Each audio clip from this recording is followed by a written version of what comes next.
చూడండి ఫ్రెండ్స్, ఇప్పుడు మనం ఈ కాన్సెప్ట్‌లో ఏదైతే నేమ్స్ ఉన్నాయో, ఆ నేమ్స్ ఇక్కడ వచ్చేటట్టు మనం ముందు దీన్ని అరేంజ్ చేసుకుందాం.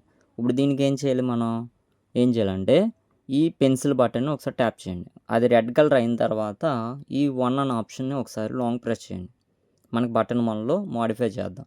బటన్ 1 మోడిఫై చేద్దాం. ఇక్కడ నేమ్ ఏమని ఉంది? EP2. దీని సౌండు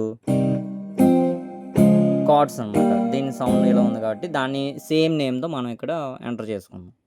సో, EP2 బేస్ అని పెడదాం. EP2 బేస్ అని పెట్టాం కాబట్టి ఇది ఓకే. ఇప్పుడు అయింది కదా ఫ్రెండ్స్. దీనికి కింద స్క్రోల్ చేయండి. కింద స్క్రోల్ చేస్తే ఇక్కడ డిఫాల్ట్ అని ఆప్షన్ ఉంది కదా! దీన్ని ట్యాప్ చేసి ఇక్కడ ఏదైనా మంచి కలర్ ఇచ్చుకుందాం. కలర్ ఏమిద్దాం? ఒక మంచి రెడ్ కలర్ ఇద్దాం. ఓకే. రెడ్ సేవ్ చేసాం చూడండి. ఈపీ బేస్ అని వచ్చింది ఇక్కడ.